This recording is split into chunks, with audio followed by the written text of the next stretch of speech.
बीड जिल्ह्यातील कुटे ग्रुपचा गाजलेला ज्ञानराधा मल्टीस्टेट घोटाळा आपल्याला माहिती आहे। या पतसंस्थेने जवळपास 14% व्याजदराचे आमिष दाखवून 6 लाखापेक्षा जास्त ठेवीदारांची फसवणूक केल्याचा आरोप आहे, ज्यात गुंतवणूकदारांचे 3700 कोटी रुपये अडकल्याचं बोलल्या जातंय।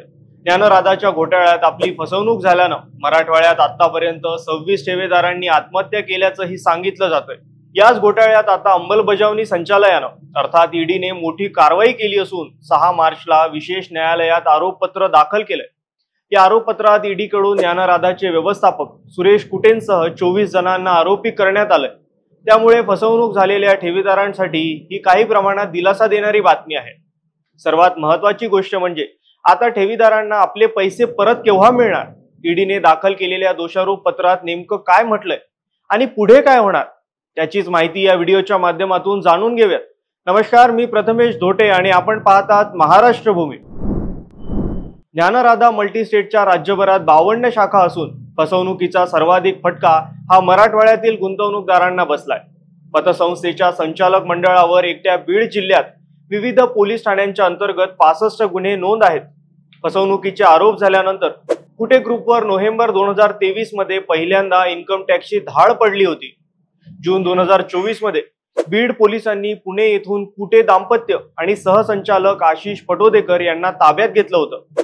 तेव्हा तासभर चौकशी करून अर्चना कुटे यांना पोलिसांनी सोडून दिलं होतं।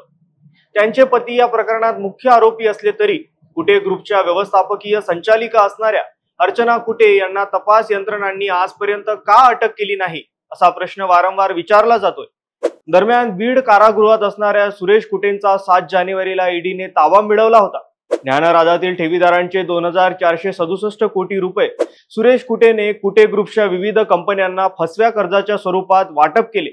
कुटे ग्रुपच्या अनेक बँक खात्यातून थेट स्वरूपात या रकमा काढून घेतल्याचं ईडीच्या तपासात समोर आलंय।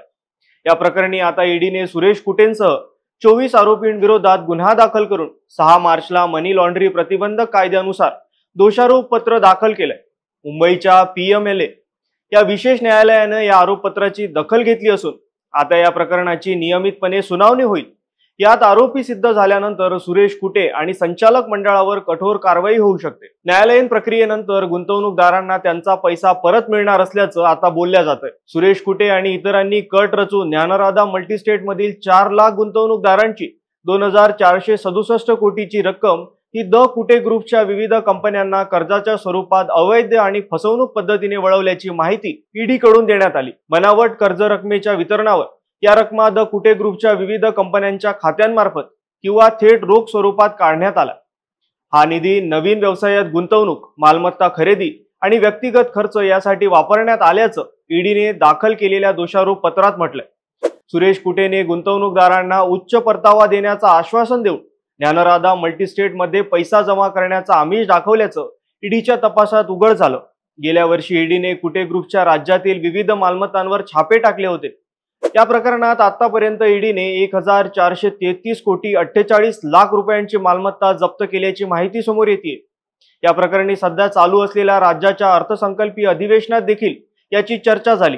जप्त करण्यात आलेल्या मालमत्तेमधून किमान छोट्या ठेवीदारांना तरी लवकरात लवकर पैसे परत द्यावेत अशी मागणी आमदार सुरेश धस यांनी केली। याच दरम्यान या संदर्भात केंद्र सरकारकडून आदेश आल्यानंतर ज्ञानराधा मल्टीस्टेटवर लिक्विडेटरची नेमणूक झाली असून प्रस्तुत लिक्विडेटर दोषारोप पत्रात उल्लेख केलेल्या संपत्तीचा तपशील तपासणार आहेत। जप्त मालमत्तेचे मूल्यांकन करून उपलब्धतेनुसार ठेवीदारांना टप्प्याटप्प्याने त्यांची रक्कम परत मिळणार असल्याची माहिती राज्य सरकारकडून देण्यात आली। त्यासाठी पहिल्या टप्प्यात बीड जिल्ह्यातील ज्ञानराधाच्या 80 स्थानांवर मालमत्तांचा MPID प्रस्ताव म्हणजेच महाराष्ट्र ठेवीदारांच्या हितसंबंधांचे संरक्षण या कायद्यानुसार तयार केलेला प्रस्ताव हा आर्थिक गुन्हे शाखेने मुंबई येथे अप्पर पोलीस महासंचालकाकडे पाठवलाय। तेथून पुढे हा प्रस्ताव गृह मंत्रालयात पाठवण्यात येईल। गृह मंत्रालयाकडून या प्रस्तावाला मंजुरी मिळाल्यावर 80 मालमत्तांचा लिलाव करण्यासंदर्भात नोटिफिकेशन निघेल। त्या नोटिफिकेशन मध्ये येणाऱ्या मालमत्ता जिल्हाधिकाऱ्यांना लिलावाद्वारे विकता येणार आहेत। लिलावातून पैसे शासनाकडे जमा होतील, त्यानंतरच बीड जिल्ह्यातील ठेवीदारांना पैसे मिळणार आहेत। या दरम्यान ज्ञानराधा मल्टीस्टेट मधील ठेवीची रक्कम आणि वेगवेगळ्या खात्यातील आपली नावे असलेली रक्कम मिळण्याबाबतचे क्लेम नोंदणी अर्ज ज्ञानराधा मल्टीस्टेट वरील प्रशासकांच्या ईमेलवर पाठवण्याचे आवाहन अवसहाय्यक तथा बीड जिल्हा उपनिबंधक समृद्ध जाधव यांनी केलं होतं।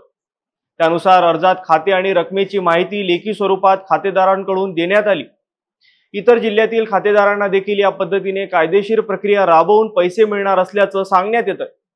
दरम्यान आता या प्रकरणात दोषारोप पत्र दाखल झाल्यानंतर घोटाळ्यात सहभागी असलेल्या आरोपींवर फास आवळल्याचं बघायला मिळतं। यावर तुम्हाला काय वाटतं? तुमच्या प्रतिक्रिया आम्हाला कमेंट्सच्या माध्यमातून नक्की कळवा। धन्यवाद।